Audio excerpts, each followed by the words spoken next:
The program of St. Louis Blues, originally scheduled for this time, has been canceled.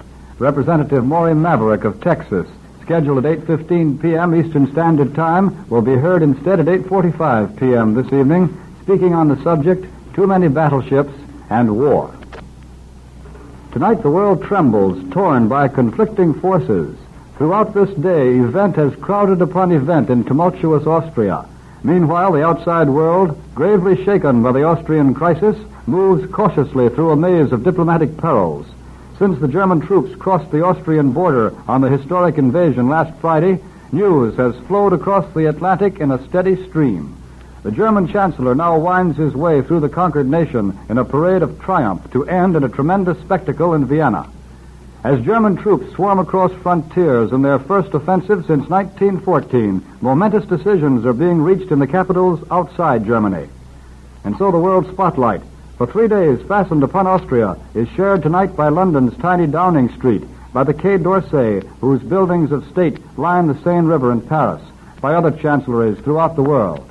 To bring you the picture of Europe tonight, Columbia now presents a special broadcast, which will include pickups direct from London, from Paris, and such other European capitals as at this late hour abroad have communication channels available. This is Bob Trout speaking to you from New York, opening Columbia's shortwave transatlantic program to cover the key cities of Europe. But before switching to our first European capital, let us look once again at the latest news bulletins with swift, fresh details of a Europe in turmoil. From the Press Radio Bureau comes a summary written from news supplied by the Associated Press, the United Press, and the International News Service. And here's a quick glimpse of the critical situation in Central Europe. Right at this moment, Austria is no longer a nation, but is now officially a part of the German Empire. Austria and Germany are being welded together under one command, one army, one policy, one economic compact. The Nazis are driving with all their might to bring Austria under complete Nazi domination. President Miklas has been forced out. Ex-Chancellor Schuschnigg has fled to Hungary. Jews, Catholic leaders, and former Austrian government officials are being jailed. Hitler, protected by a bodyguard of nearly 4,000 troops and police, is preparing tonight to go from Linz to Salzburg, and from there to Vienna on a roundabout triumphal tour of the land of his birth, a land which he's fast placing under his thumb. Italy has apparently given Germany an okay, and Hitler has almost fervently thanked Mussolini. In Berlin, Field Marshal Hermann Goering has served notice that Germany intends to go after the Germans in Czechoslovakia, already ringed on several sides by German troops. Czechoslovakia has protested to Germany. It claims that German planes have flown over Czech boundaries, and so Germany promises an investigation. Czechoslovakian diplomatic circles argue that Czechoslovakia is going to be a much tougher nut to crack than Austria was. Their attitude, of course, reinforced by the very strong position which France is taking tonight. France has a new cabinet. Its governmental crisis ended, and it seems to be moving at full speed to bolster up the Czechs and to tighten its alliances with Russia, and from all indications, Russia is willing. In addition to diplomatic steps, motorized columns of French troops are now pushing eastward from the general vicinity of Nancy, at which point France has its strongest eastern concentration of military strength. Infantrymen, machine gunners, and artillery units are included in this movement, and as French officials are closely guarding the scope and details of the movements, this may be of great significance. In London, across the Channel, Prime Minister Chamberlain and his new Foreign Secretary Viscount Halifax put their heads together in a conference over Hitler's formal announcement absorbing Austria into the German Reich. They have debated whether they're going to join France in a very stern course of action, and it looks as though they are prepared to go a very long way. Mr. Chamberlain will tell the House of Commons about his plans tomorrow morning, and his message is now being drawn up. However, there's a great deal of excitement in London, which today witnessed one of the wildest demonstrations in years. Tonight, more than 25,000 angry laborites and a few communists fought hand-to-hand with reserves of mounted and foot police outside the white stone German embassy in London, and they shouted, "Hitler is driving Europe to war." The demonstrators were permitted to deliver a manifesto of protest at the door of the German embassy, and the demonstration then swirled in orderly fashion past the Czechoslovakian legation, and now the shouts became, "Austria and Czechoslovakia must be saved. The Hitlers and the Chamberlains must go." Some of the crowd went to the Austrian embassy, arriving there just in time to boo the hoisting of the Nazi swastika flag over the former Austrian legation. Unofficially, many Italian sources say that Mussolini is pretty concerned about the shape of events and more concerned about the shape of things to come. However, the Italian official position is hands-off, this despite the fact that German troops are at the historic Brenner Pass. In Austria, Adolf Hitler has had a triumphant day, a day, however, in which he has been closely guarded and is being closely guarded right now at this moment, as the Nazification of Austria goes on. In Styria province, the original Nazi hotbed, Catholics are in terror. The Nazis claim that they have discovered a hidden store of arms in a monastery. Elsewhere in Austria, there's excitement and turmoil. In order to get a clear idea of just what has been happening, the Associated Press says that you have to visualize what happened in every city, town, and hamlet of the United States in 1918 on Armistice Day. Masses of shouting, singing, flag-waving Viennese milled around, marched through the streets saluting and yelling the Nazi call, "Hail Victory!" Truckloads of men, women, and children, there were even mothers with babies in their arms, rode through the streets setting up a terrific racket. It seemed as if the whole population was in the streets. Significant of a new order of things, a revolution in the customs and life of the people, as well as in the political and economic aspects, was the switch of coffee house music from the old graceful Viennese waltzes to new German brisk martial airs. There's not much opposition, at least outwardly, to the Nazi drive, but inwardly, no one knows just how a good many of the Austrian people feel, because it must be remembered that Austria is overwhelmingly Roman Catholic, that there'd been a very large socialist vote in the last election. In a copyright dispatch, the Jewish Telegraphic Agency says tonight that at least 150 prominent Jews, bankers, and businessmen have been arrested by Nazi brown shirts acting as auxiliary police. The cry of anti-Semitism is being taken up in the Austrian streets. Anti-Jewish measures have already been promulgated. The Austrian press is under Nazi domination. The Nazis have taken over the radio, and they are out to control everything. That last-minute summary of the European situation was furnished by the Press Radio Bureau. And now Columbia begins its radio tour of Europe's capital cities with a transoceanic pickup from London, where we are to hear Ellen C. Wilkinson, woman labor member of the House of Commons. We take you now to London, England. While Hitler continued, or you might say, completed his triumphal conquest of Austria today, Great Britain remained relatively calm. Here in London, there were some anti-German demonstrations this afternoon, a few clashes with the police, but nothing at all serious compared to what I saw in Vienna Friday and yesterday. What happened was this.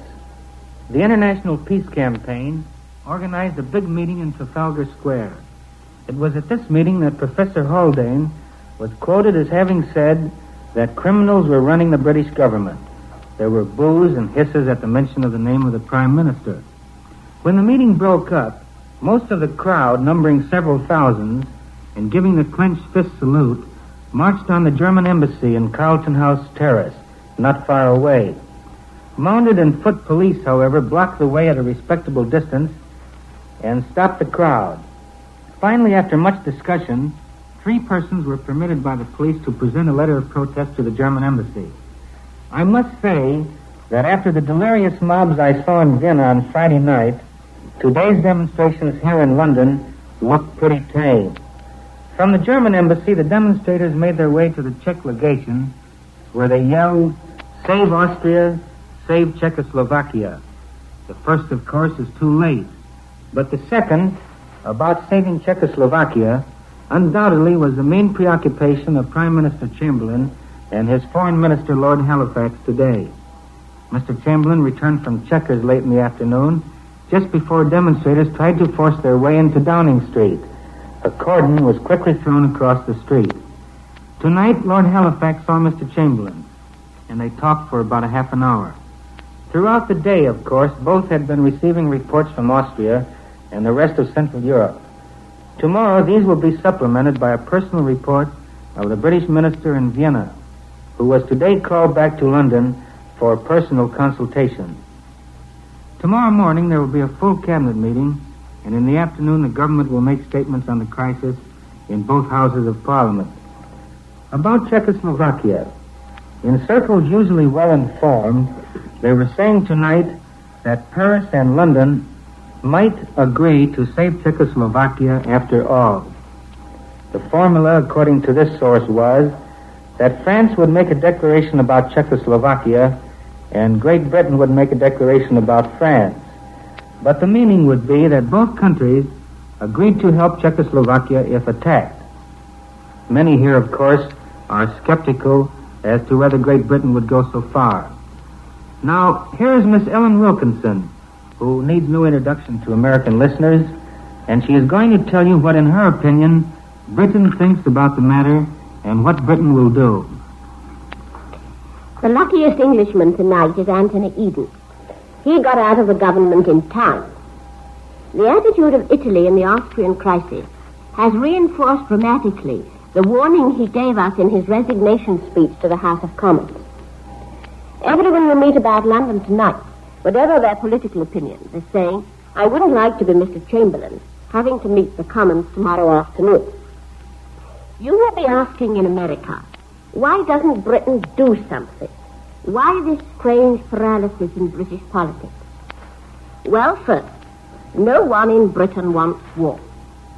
At the great protest meeting in Trafalgar Square this afternoon, a speaker asked, who will be pacifist in the coming war? A voice in the crowd promptly answered, the men who fought in the last war. That voice represented the man in the street.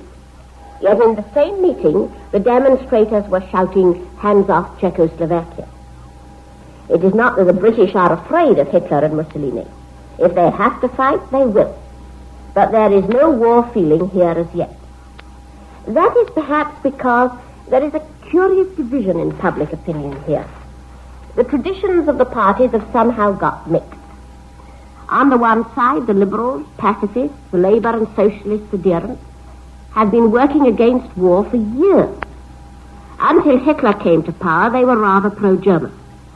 But liberals and socialists have seen the fascists suppress. Britain doesn't want war, but it doesn't want Hitler either. On the other hand, the conservatives, who in principle have tended to glorify the tradition of arms, have a certain sympathy with those who have suppressed in Germany and Italy much the same sort of people who are the political opponents of conservatism in England. Therefore, the right, for months, have been trying not to see the fascist threat to the British Empire. So you see, when we meet in Parliament tomorrow, the situation will not seem as clear to us here as it seems to you 6,000 miles away in America. But the idea of playing the game, even if it be a dirty game, according to a set of rules, is strongly ingrained in the English character. When a man rushes in and scoops the pool out of his turn, as Hitler has done in Austria, we English tend to get annoyed. So Mr. Attlee, the leader of the opposition, has been to see Lord Halifax today on the Foreign Secretary's invitation. When he let Mr. Eden resign, Mr. Chamberlain banked his whole future and that of his government on making friends with the dictators. To do this, he had to put the League of Nations and collective security in the refrigerator. Today, as I have talked with all kinds of British voters, from agricultural labourers to businessmen, I find that the feeling is rather one of curiosity as to how Mr. Chamberlain will explain the immediate results of his policy tomorrow. But as yet, the feeling, though people here are deeply moved, is mainly one of interested curiosity. All the newspapers today have carried comforting statements that there is no immediate danger of war. Responsible politicians are considering what it is that Britain can really do. I was lunching with Mr. Lloyd George this afternoon. His view was that the fascist expansion might have been stopped in Manchuria or in Abyssinia, easiest of all in Spain, but that the present challenge was the most difficult of all to meet. France and Britain touched the frontiers neither of Austria nor Czechoslovakia as their fleets and lands touched both Abyssinia and Spain.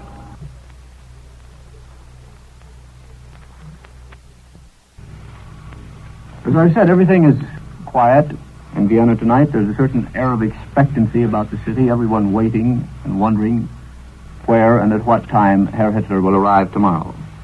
And we're planning to bring you an eyewitness account of Herr Hitler's entry into Vienna sometime tomorrow. We return you now to America. From Berlin, we have heard Pierre J. Huss, International News Service Berlin correspondent, and then last of all from Vienna, Columbia's European Director, Edward R. Murrow, has just spoken to us, which completes Columbia's tour of Europe's troubled capitals. And now in our studios in Washington, D.C., we're to hear now from the Honorable Louis B. Schwellenbach, Democratic Senator from the state of Washington. Soon, the increased armaments bill will be argued on the floor of the United States Senate, and as a member of the Senate Foreign Relations Committee, Senator Schwellenbach has a particular interest in any proposal affecting America's armament. As the United States looks toward Europe tonight, we listen to the opinions of Senator Louis B. Schwellenbach, and for that purpose, we take you now to Washington, D.C. To the average American, the Nazi seizure of Austria demonstrates three things. First, the futility of contracts or treaties with dictator nations. No one can deny that Friday's invasion was a direct violation of the Berchtesgaden Agreement of February 12th. There, Hitler agreed with Schuschnigg on the independence of Austria. Certainly no one can deny to an independent state the right to conduct a plebiscite on a question of fundamental policy. Yet Schuschnigg's announcement of a plebiscite for today resulted in the seizure of Austrian control by Hitler. Second, it demonstrates that treaties signed at the point of a sword are worthless. This climaxes the series of violations of Versailles by Hitler. In no instance have the other signatories to Versailles even more than mildly protested. Third, and most important, it demonstrates the futility of war as an instrument for settling international controversies. 20 years ago, we were in the midst of a gigantic struggle to preserve democracy for the world. We gave our blood, our lives, our money, and our resources. 20 years later, we see the torch of world leadership being seized by the world's leading dictator. We cannot deny the fact that Adolf Hitler today is Europe's leader. We tremble at what he will do next. We know what will become of religious liberty in Austria, both for the Jews and the Catholics. It just will not exist. We know what will happen to freedom of speech and of the press. They will be suppressed. Democratic processes for 7 million Austrians are extinct. The probabilities are that he will press into Czechoslovakia, Romania, Hungary, and then on into the Ukraine. Events are moving rapidly in Europe these days. The old continental intrigue is too fast moving for the average American to understand. England thought that by substituting the realistic actualities of Chamberlain for the idealism of Eden, she could stem the tide of the onslaught of the aggressive dictators. Just 2 weeks later, she found she was too late. Francis thought throughout the years that she could rely upon the steel ring which he had placed about Germany. She now faces its collapse. Even Mussolini looked with patronizing friendliness on his imitator. He now finds that the student has outgrown the master. What does this all add up to so far as America is concerned? Certainly disillusionment as to what can be accomplished by the instrument of war. We tried to preserve democracy in Europe once by going to war. We know now that that method does not work. I have been saddened by the events of these last 3 days, so saddened that I took solace in that source from which I always find comfort when it seems that the going is too rough to stand. I went to the essay of Emerson in which he said, and I quote, "This law writes the laws of cities and nations. It will not be balked of its end in the smallest iota. It is in vain to build or plot or combine against it. Things refuse to be mismanaged long. Though no checks to a new evil appear, the checks exist and will appear. Nothing arbitrary, nothing artificial can endure." Of all forms of government yet conceived, democracy furnishes the most useful agencies for fighting arbitrary and artificial mismanagement. What we must do is to protect and preserve democratic methods in America. No doubt we will be importuned again to spend our resources in a futile effort to correct conditions in Europe. The inevitable law of which Emerson speaks will take care of Europe.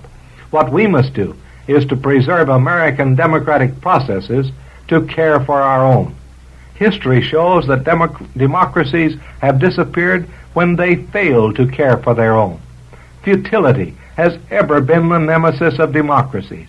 Never in the world's history has it been more necessary for democracy to work than it is for democracy to work here now. That we have an abundance of local problems, no one can deny. Quarrels exist between industry and labor in government. This is the time when these quarrels should be submerged for the general good. America's position must be consolidated. If the rest of the world wants to involve itself in a general brawl, that is its business. The permanent advance of civilization depends upon the successful maintenance of democratic institutions somewhere. That place should be here. Let us turn our hand to that task. Let no outside influences turn us from it. The Honorable Louis B. Schwellenbach, Democratic member of the United States Senate from Washington, who is a member of the Senate Foreign Relations Committee, has presented America's view of the Austrian crisis. We return you to New York.